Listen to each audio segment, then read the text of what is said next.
4 de septiembre del 2019. ¿Qué tal? Muy buenos días. Bienvenidos a su programa Contacto Directo. Empecemos revisando quiénes son hoy nuestros invitados. Nos acompañan Cristina Reyes, asambleísta nacional del PSC y la tercera vocal del CAL. Vamos a hablar sobre las reformas al Código Integral Penal que recogen 103 proyectos presentados en 4 años. Se compadecen las reformas con la urgencia de la inseguridad ciudadana, el microtráfico, la violencia contra la mujer, el abuso sexual a menores. Lo analizamos. También estará con nosotros Pablo Muñoz, abogado de Laura Terán. La cooperación eficaz con la justicia de 2 arrepentidas que corrió el velo del financiamiento indebido a las campañas electorales de un Estado candidato y la persecución política y la metida de mano a la justicia. Y además estará Pablo Dávila, el presidente del Comité por la Institucionalización Democrática. Hablamos sobre la recolección de firmas para el referéndum que suprimiría al Consejo de Participación Ciudadana según el proyecto de reforma constitucional que apruebe el Pleno de la Asamblea. La inseguridad ciudadana crece. La ministra de Gobierno, María Paula Romo, denunció negligencia y complicidad de los operadores de justicia en varios casos de delincuencia organizada y delitos como el narcotráfico. El régimen respaldó a la policía, en especial a los uniformados que enfrentan procesos legales, y exigió sanciones a jueces y fiscales por acciones irregulares que aprovechan a los delincuentes. El régimen expresó su malestar con jueces y fiscales, a quienes denunció de irregularidades y hasta complicidad en el juzgamiento de implicados en varios delitos, por ejemplo de narcotráfico. La ministra de Gobierno, María Paula Romo, señaló que la policía realiza operativos, captura delincuentes, pero los fiscales no presentan acusaciones o los jueces los liberan. Citó varios ejemplos. En 2017, los 11 detenidos en el caso de la narcoavioneta con media tonelada de droga en Manabí estuvieron a punto de salir libres porque el tribunal se olvidó de escribir la sentencia. En enero de este año, la policía decomisó 2 cartones con $1 millón en la terminal terrestre de Guayaquil durante un operativo de narcotráfico.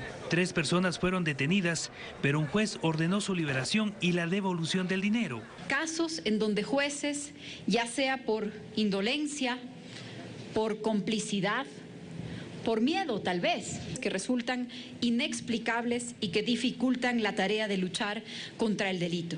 La ministra también cuestionó a la justicia por procesar a varios policías que se han enfrentado a bandas delincuenciales. Jueces que son extremadamente acuciosos cuando se trata de procesar a policías que hacen su trabajo. Es el caso de la condena a 3 años de prisión de un uniformado que utilizó el arma durante el enfrentamiento con mineros ilegales en el sector de Mascarilla, Imbabura.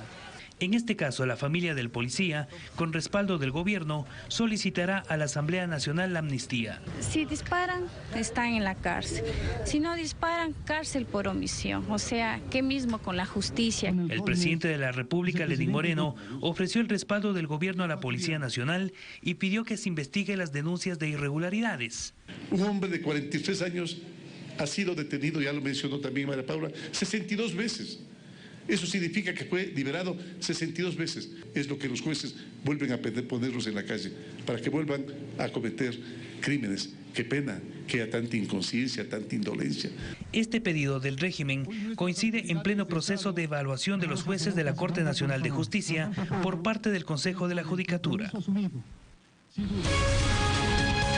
La actualidad, los protagonistas, el análisis y la información. En Contacto Directo.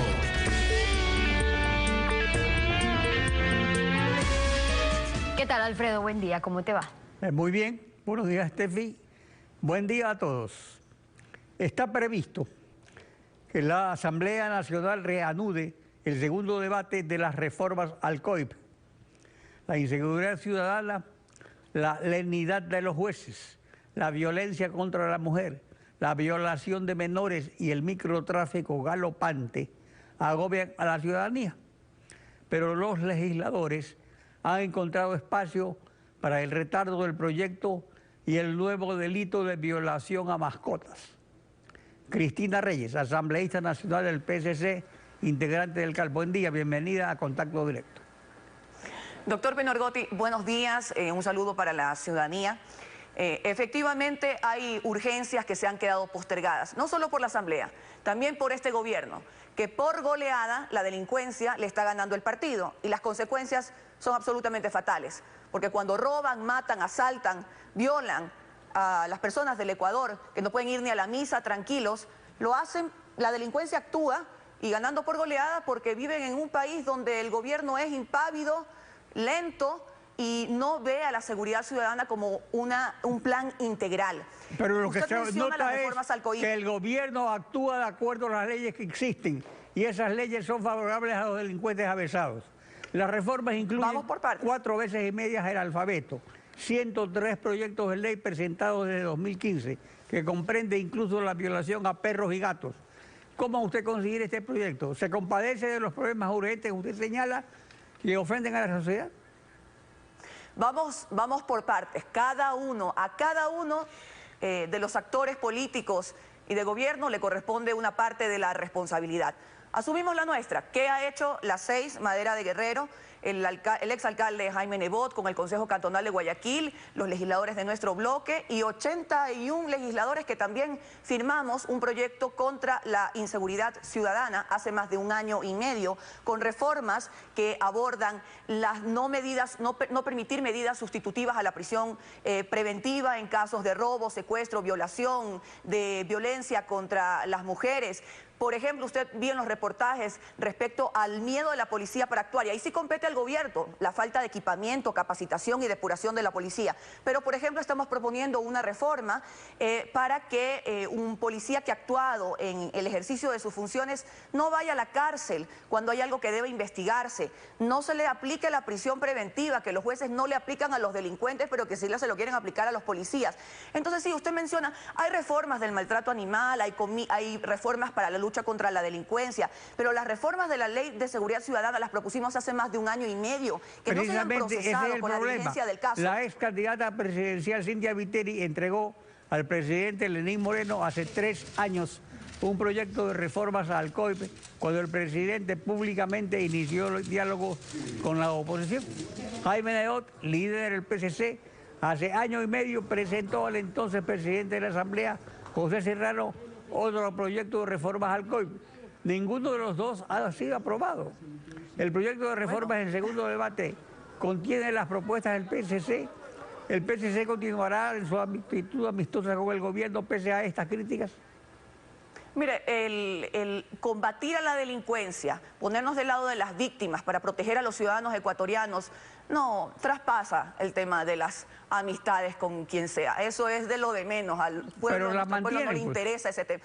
A nuestro pueblo lo que le interesa son resultados y eficiencia. Nosotros reconocemos por nuestra parte las acciones que hemos hecho para combatir a la delincuencia y para obtener un sistema penal que no sea alcahuete con los delincuentes, sino al contrario, que tenga mano dura con aquellos que han cometido faltas contra la sociedad. Pero aquí viene el resto de responsabilidades, doctor Pino Argote, eso no lo podemos evitar. El gobierno tiene su parte de responsabilidad en la falta de preparación y yo estimo mucho a una institución tan noble como lo es la Policía Nacional. Pero ¿qué hacen frente a delincuentes que están armados hasta los dientes, que actúan, tienen equipamiento, mientras la policía no tiene la debida capacitación, equipamiento, depuración? Porque no me venga a decir usted que la crisis que hay en las cárceles del país no se debe justamente porque hay agentes contaminados. Entonces, vamos a la parte de responsabilidad que le toca al gobierno en generar políticas públicas y un plan estratégico. La competencia del gobierno, es del ministro del Interior. De la Asamblea, por eso estábamos hablando de la Asamblea.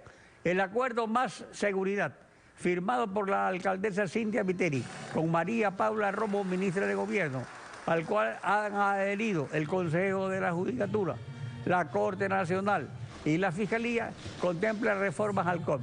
Hay 1000 cámaras que funcionan, pero solo sirven para registrar los hechos.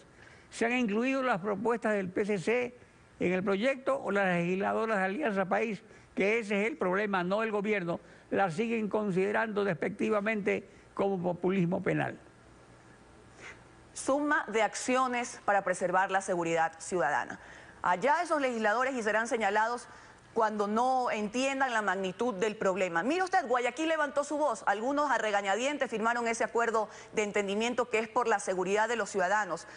Plan estratégico implica reformas a las leyes, que ya le he mencionado cuáles son las que hemos propuesto y deben ser aprobadas urgentemente. ¿Cuándo? Pero también tiene que, y eso preguntémosle a la gente de Alianza País, que lidera la Asamblea Nacional. El alcalde debe saber cuándo. A ver, se presume que va a ser para la próxima semana, pero, doctor, yo no manejo el pleno de la Asamblea Nacional, soy parte de una administración, eso es cierto, pero aquí es quienes meten la mano con politiquería, y habrá que preguntarle también a la ministra del Interior, que parece que está dedicada más a esos asuntos que a los temas de seguridad. Hay que aprobar estas reformas inmediatamente. Yo también comprendo su malestar de decir hasta cuándo debatimos las reformas de maltrato animal, por ejemplo, que son importantes porque también hay un grupo de ciudadanos que se preocupan del bienestar animal, pero lo más importante y más urgente en este momento... Gatos y perros, sí, son diputados elegidos por seres humanos que son violados, que son asesinados, que son asaltados.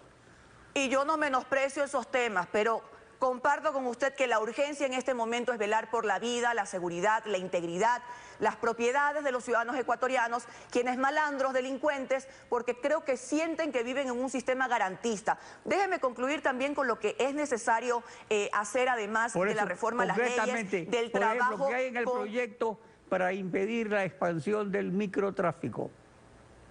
Bueno, aquí, recuerda usted, se generó una tabla de umbral de consumo que tuvo una muy mala interpretación y lo que degeneró es microtráfico. Nosotros estamos poniendo nuevos mecanismos para diferenciar quiénes son personas consumidoras adictas, que por supuesto eso es un tema de salud pública. Y aquí viene también...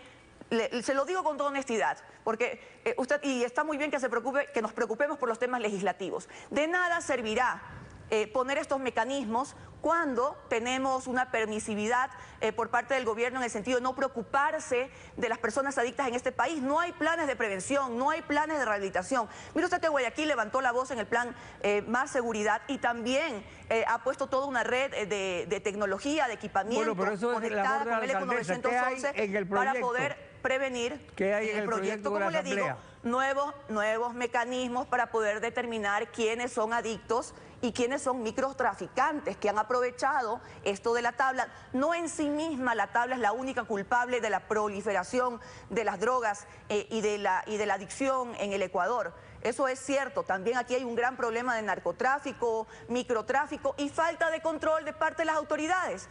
Doctor, por más leyes que hayan, si hay permisividad en las afueras de escuelas y colegios, si no hay planes de prevención, lo de la tabla si derogaron, la tabla pero cuando no hay voluntad política... Perdón, la tabla se suprime o no se suprime, se modifica o no se modifica.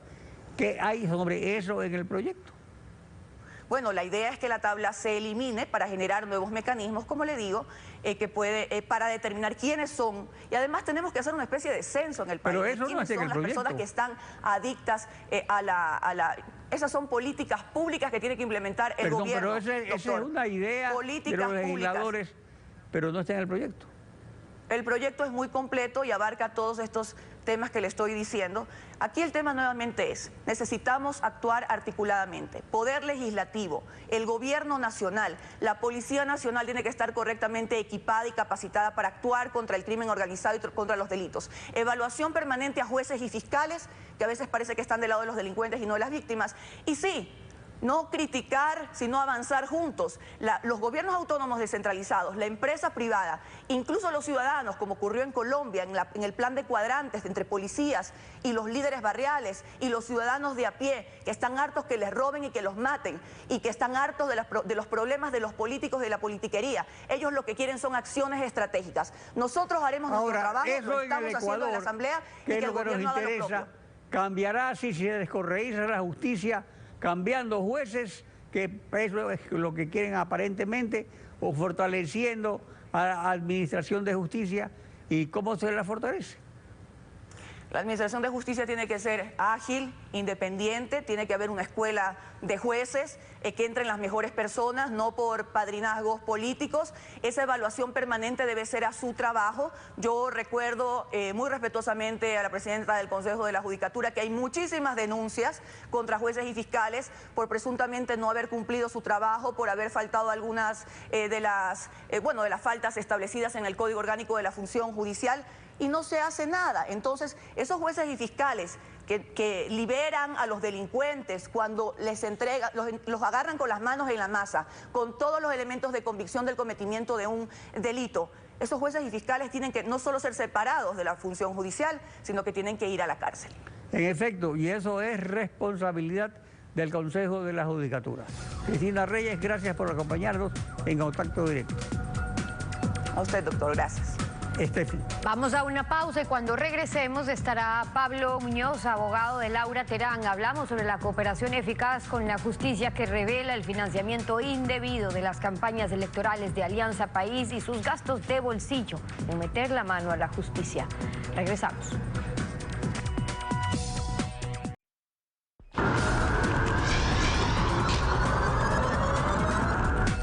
Un esquema de coimas que funcionaba a la perfección desde Carondelet para Alianza País con empresas contratistas del Estado. Es lo que revelan también las declaraciones ante la justicia de la ex asesora de Correa, Pamela Martínez, y su asistente, Laura Terán. Hoy nos acompaña Pablo Muñoz, el abogado de Laura Terán. Bienvenido a Contacto Directo. Muchas gracias. Buenos días. Para empezar aclarando, en la versión de su defendida dentro del caso Sobornos 2012-2016, ya habla de una estructura en la que había funciones, que había responsabilidades específicas. Mencionó también la administración de un fondo de solidaridad, que consistía en qué. Y pregunto esto porque el expresidente Correa inmediatamente salió a decir que en Terán no había hablado de sobornos y con lo que le prestaron a él, al expresidente, pues no eran entonces fondos ilícitos. Bueno, claro, el tema del señor Correa es particular. En un principio salió a decir que Laura no, es un testigo falso, después salió a decir que en efecto el testimonio de Laura le beneficia en lo absoluto. El tema es que Laura no era abogada, ella no puede conversar estrictamente de que si esto se trataba de sobornos o se trataba de algo adicional o de alguna conducta penalmente relevante. Lo que Laura hacía era sistematizar información que le pasaba a Pamela Martínez, que dicho sea de paso, el día de ayer inició Pamela pidiéndole perdón a Laura por haberle ordenado sistematizar esa información.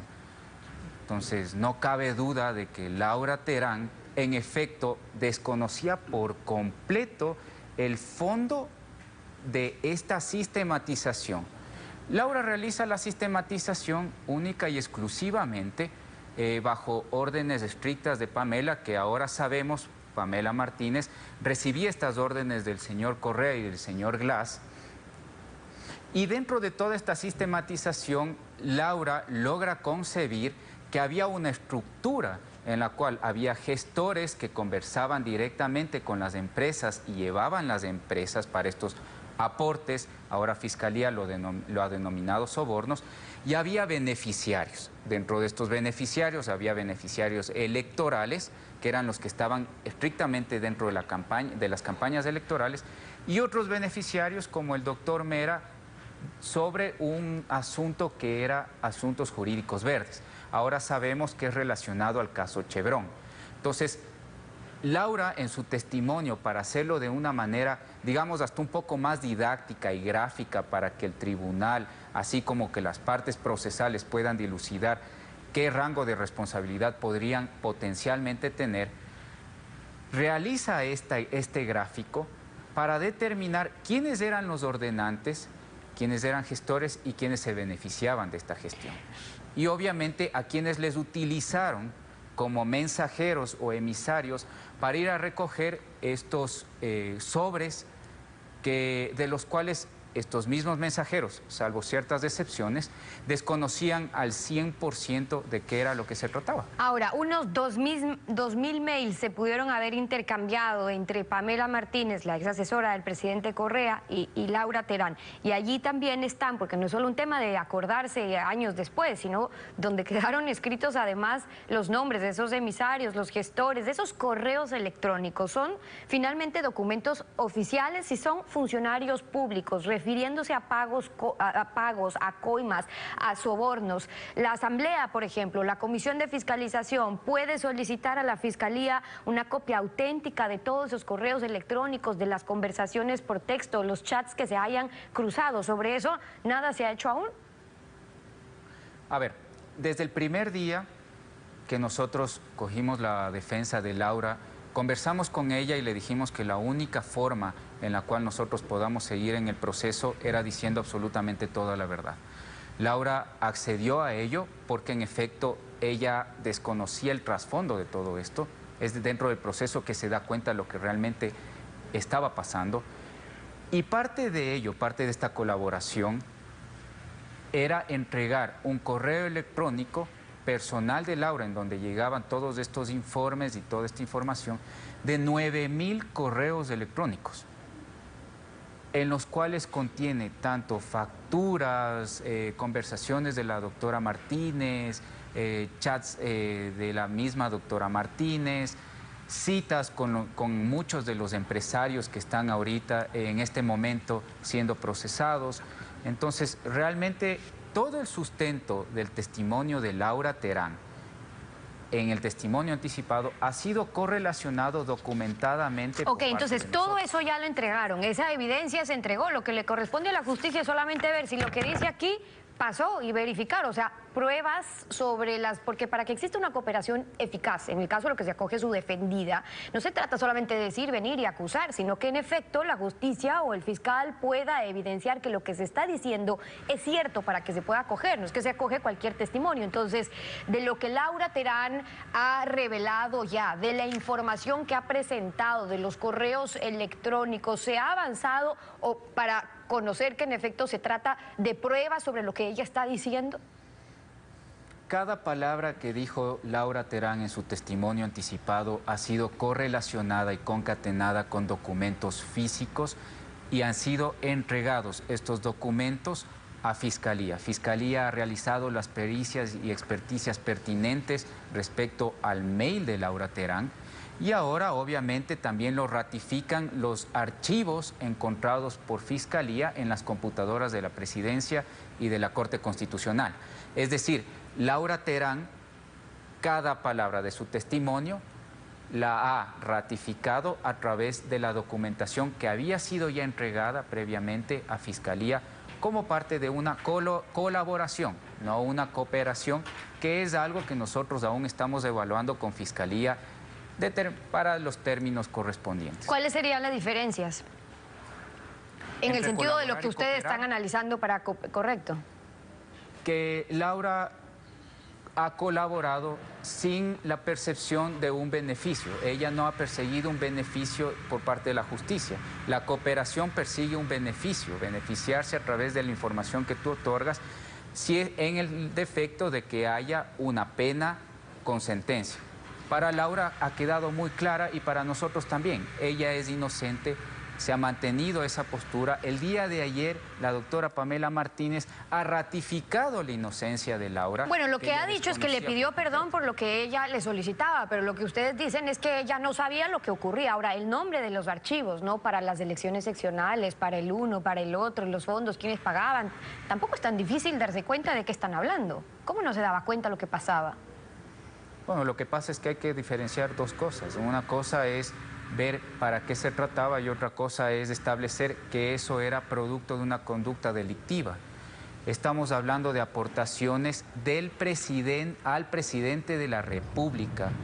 ¿Qué persona o qué funcionario puede, en ese momento, estamos hablando 2012, 2014 aproximadamente, en ese momento, qué funcionario podía dudar de la credibilidad del presidente de la República? Claro, pero el tema es que lo hacían a voz callada, diciéndole guarda este archivo, cuidado, se lo presenta. Hablaron de la operación de una oficina externa de la presidencia. ¿Qué rol cumplía ahí Laura, por ejemplo? Lo que pasa es que esta oficina externa, y eso lo delimitó muy bien Laura, esta oficina externa se da a raíz del 30 de septiembre del 2010. La carga laboral que se incluía dentro de este despacho manejado por Pamela Martínez era tal que tuvo que acrecentar el número de funcionarios que trabajaban en ese despacho. Por ende, le asignaron, acorde a la señora Martínez, le asignan a ella, por pedido de ella, otra oficina.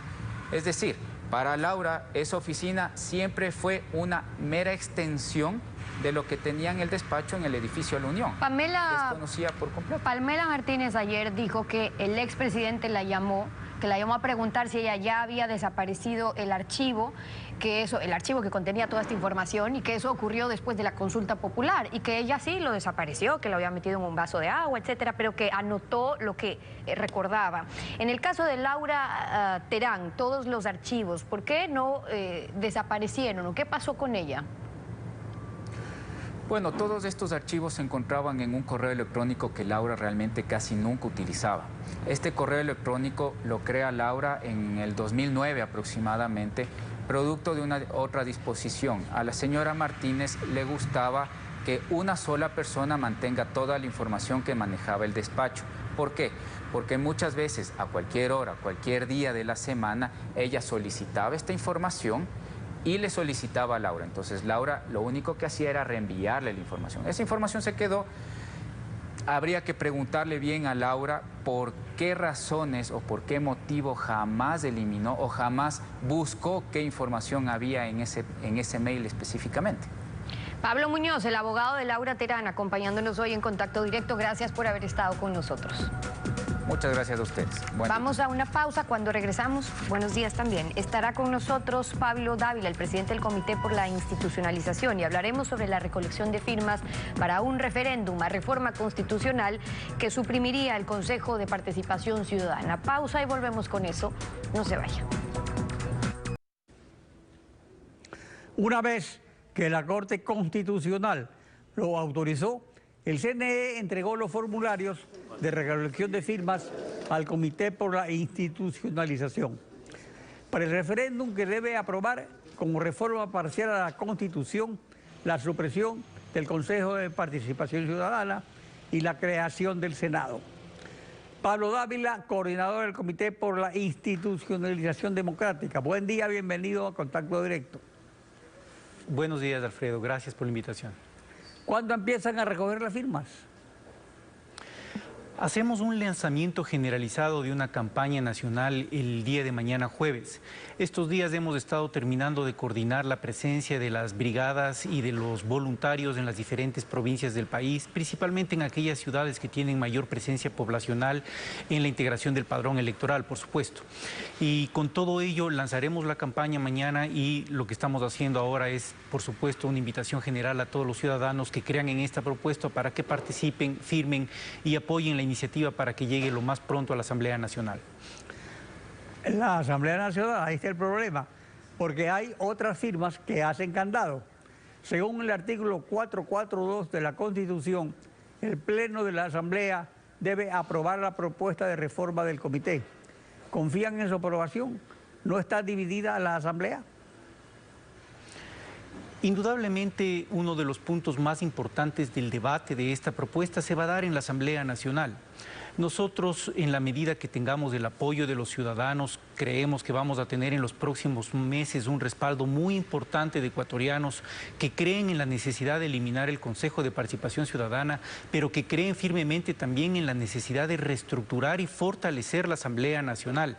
Nosotros estamos planteando un sistema bicameral después de un análisis jurídico de fondo, de un análisis histórico de lo que ha ocurrido en el Ecuador y de un análisis de derecho comparado de lo que ocurre en la región en múltiples países latinoamericanos y de otros hemisferios. Así que creemos que esta es la mejor propuesta. La Asamblea es posiblemente que tenga disensos al respecto. Eso es bueno, porque finalmente estamos ya fortaleciendo el debate democrático. Pero lo que es más importante todavía es entender que finalmente aquí hay una propuesta liderada por ciudadanos. Con el tiempo podremos demostrar la legitimidad con las firmas de respaldo a esta propuesta, así que tampoco será muy fácil para aquellos que no crean en la propuesta tratar de descartarla o por generalidades o simplemente por interés político. Aquí habrá que tener un debate de fondo sobre la utilidad y lo que más beneficia al Ecuador y a su democracia. El Pleno puede aprobar la propuesta con modificaciones. Seguramente estará de acuerdo en que la facultad nominadora pase a la Asamblea, pero no lo estaría en crear un Senado. Eso habría que verlo. o en suprimir el Consejo de Participación, que ahora es elegido por el pueblo, sino en mantenerlo con sus facultades modificadas. ¿El comité considera el proyecto como un todo inseparable? Hay dos elementos sustanciales en esa pregunta, Alfredo. La primera es que nosotros tenemos un pronunciamiento formal de la Corte Constitucional que avala que se requiere una reforma parcial para tres cosas importantes y esenciales de la propuesta: eliminar el Consejo y reestructurar la Asamblea y fortalecer la independencia de la Fiscalía. Esos tres elementos tienen que ser objeto de debate y, desde nuestro punto de vista, no pueden ser modificados en su esencia, porque finalmente nosotros, con el aval y el dictamen de la Corte Constitucional, recogeremos firmas de respaldo para los tres propósitos, no para uno de ellos. La Asamblea podrá discutir, podrá incluir elementos importantes, tal vez excluir elementos de la propuesta, pero no puede modificar la esencia del mismo. Hay que recordar que finalmente el proceso de debate y la resolución de la Asamblea tendrá que ir al pronunciamiento sobre el fondo de la Corte Constitucional, y este análisis que nosotros estamos haciendo, que yo estoy planteando aquí, tendrá que hacerlo precisamente la Corte Constitucional, velando porque se respete lo que originalmente se presentó y la posición de muchos ecuatorianos que respalden esta petición de referéndum. El dictamen de la Corte en efecto blinda el contenido en el sentido de que no se puede modificar, pero no le prohíbe a la Asamblea que no apruebe el proyecto. Es decir, todo o nada. Esa es la disyuntiva de la Asamblea. En realidad, Alfredo, el Código de la Democracia dice claramente que si la Asamblea Nacional no se pronuncia dentro de un año, que es un plazo máximo que evidentemente nosotros los proponentes no queremos que decurra, esperamos que esto se pueda resolver mucho antes, pero en el evento de que la Asamblea Nacional, por cualquier tipo de interés, ya sea político o por necesidades prácticas, no debata esto en un año, el Código de la Democracia establece que la propuesta pasará a conocimiento de la Corte Constitucional y se deberá convocar, obviamente con el dictamen de la Corte, a un referéndum sobre la base de la propuesta original. Entonces, lo más democrático, lo más constructivo, y esperamos que esa sea la actitud y la posición de los asambleístas, es que finalmente este proyecto se debata, que tengamos la posibilidad de discutirlo, de cambiar lo que haya que cambiar sin modificar su esencia, pero si es que no se lo hace en el plazo de un año, esto irá a la Corte Constitucional y se convocará referéndum sobre la base del documento que nosotros tenemos en este momento. El asunto es que no habría mayoría para suprimir el Consejo de Participación. En Alianza País, tanto morenistas como correístas no estarían de acuerdo. El PSC no se ha pronunciado y solo creo está en esa posición. La Asamblea podría por su cuenta aprobar un proyecto propio para que también sea sometido a referéndum, en un referéndum aparte o en el mismo referéndum. Tendría que consultárselo a la Corte. Correcto. Entiendo de hecho que en este momento la Asamblea Nacional se encuentra en el debate de aprobar una posición para pedir una enmienda constitucional y por tanto el dictamen de la Corte Constitucional. Eso es factible y finalmente la Corte tendrá que pronunciarse en un plazo pertinente para señalar si la vía de la enmienda es la pertinente para limitar las atribuciones del Consejo. En el tema de fondo, Alfredo, que es la reflexión que usted me está pidiendo, lo que los ecuatorianos tendremos que ver es qué es lo más responsable con los intereses públicos. Si la misma Asamblea está anticipando que ellos desean limitar el trabajo del Consejo y quitarle las atribuciones, ¿qué es lo que le queda al Consejo? La participación ciudadana, ya creo que también hay un consenso al respecto en establecer que no se puede estatizar la participación ciudadana. ¿Comisión anticorrupción? ¿Perdón? ¿Comisión anticorrupción? Bueno, este instante existe una organización que es la Comisión Anticorrupción que no tiene ningún tipo de matiz estatal. En su momento se entiende que Montecristi usó lo que era la Comisión de Control Cívico de la Corrupción como base para fortalecerla y crear el Consejo, pero finalmente el Consejo demostró que destruyó cualquier tipo de institucionalidad que podía servir en el pasado y por tanto ahora no podemos fundamentarnos entre lo que era el régimen anterior como la Comisión, sino más bien ver los errores que tiene el Consejo y eliminarlo. Pablo Dávila, gracias por participar en Contacto Directo. Gracias. Estefi. Así concluimos esta emisión. A ustedes también, gracias, su confianza y sintonía. Nos volvemos a ver mañana. Mañana continuamos rayando la desinformación en Contacto Directo. Buenos días.